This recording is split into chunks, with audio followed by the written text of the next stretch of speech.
निधि गर्ग का प्यार भरा नमस्कार। सभी माताएं अपने बच्चों की लंबी आयु के लिए अहोई अष्टमी व्रत करती हैं। अहोई अष्टमी व्रत कथा।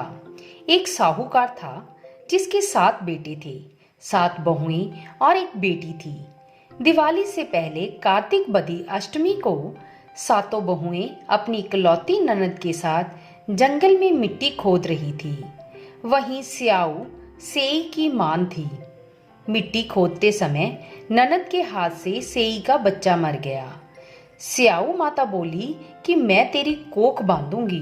तब ननद अपनी सातों भाभियों से बोली कि तुम में से कोई मेरे बदले कोख बंधवा लो, लेकिन सभी भाभियों ने इनकार कर दिया। परंतु छोटी भाभी सोचने लगी कि यदि मैं कोख नहीं बंधवाऊंगी तो सासू नाराज हो जाएगी। ऐसा विचार कर ननद के बदले में छोटी भाभी ने अपनी कोख बंधवा ली। इसके बाद जब उससे जो लड़का होता वही 7 दिन बाद मर जाता। एक दिन उसने पंडित को बुलाकर पूछा कि मेरी संतान 7वें दिन ही क्यों मर जाती है। तब पंडित ने कहा कि तुम सुराई गाय की पूजा किया करो। सुरही गाय स्याऊ माता की भायली है, वह तेरी कोख छोड़ेगी तब तेरा बच्चा जिएगा। इसके बाद से वह बहू प्रातःकाल उठकर चुपचाप सुरही गाय के नीचे सफाई आदि कर जाती है। गौ माता बोली कि आजकल कौन मेरी सेवा कर रहा है, सो आज देखूंगी। गौ माता खूब तड़के उठी। क्या देखती है कि एक साहूकार के बेटे की बहू उसके नीचे सफाई आदि कर रही है। गौ माता उससे बोली कि मैं तेरी सेवा से प्रसन्न हूँ, इच्छा अनुसार जो चाहे वो मांग लो। तब साहूकार की बहू बोली कि स्याऊ माता तुम्हारी भायली है और उसने मेरी कोख बांध रखी है, सो मेरी कोख खुलवा दो। गौ माता ने कहा कि अच्छा। अब तो गौ माता समुद्र पार अपनी भायली के पास उसको लेकर चली। रास्ते में कड़ी धूप थी, सो वे दोनों एक पेड़ के नीचे गरुड़ पखानी पक्षी का बच्चा था। सांप उसे डसने लगा। तब साहूकार की बहू ने सांप मारकर ढाल के नीचे दबा दिया और बच्चों को बचा लिया। थोड़ी देर में गरुड़ पंखनी आई, जो वहां खून पड़ा देखकर साहूकार की बहू को चोंच मारने लगी। तब साहूकारनी बोली कि मैंने तेरे बच्चे को नहीं मारा, बल्कि सांप में तेरे बच्चे को डसने आया था। मैंने तो उससे तेरे बच्चे की रक्षा की है। यह सुनकर गरुड़ पंखनी बोली कि मांग तो क्या मांगती है। वह बोली 7 समुंदर पार स्याऊ माता के पास पहुंचा दो। गरुड़ पंखनी ने दोनों को अपनी पीठ पर बैठाकर स्याऊ माता के पास पहुंचा दिया। स्याऊ माता उन्हें देखकर बोली कि बहन बहुत दिनों के बाद आई।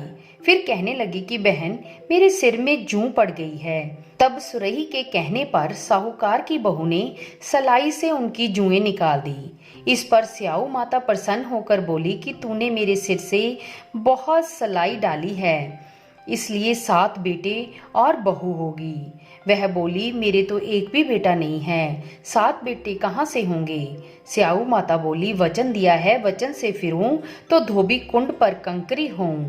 तब साहूकार की बहू बोली कि मेरी कोख तो तुम्हारे पास बंद पड़ी है। यह सुनकर स्याऊ माता बोली कि तूने मुझे बहुत ठग लिया। मैं तेरी कोख खोलती तो नहीं, परंतु अब मुझे खोलनी पड़ेगी। जा, तेरे घर तुझे 7 बेटे और 7 बहुएं मिलेंगी। तू जाकर उजमन करियो, 7 अहोई बनाकर 7 कढ़ाई करियो। वह लौटकर घर आई तो देखा 7 बेटे 7 बहुएं बैठी हैं। वह खुश हो गई। उसने 7 अहोई बनाई, 7 उजमन किए और 7 कढ़ाई की। रात्रि के समय जेठानियां आपस में कहने लगी कि जल्दी जल्दी नहाकर पूजा कर लो, कहीं छोटी बच्चों को याद करके रोने ना लगे। थोड़ी देर में उन्होंने अपने बच्चों से कहा अपनी चाची के घर जाकर देखाओ कि वह आज अभी तक रोई क्यों नहीं।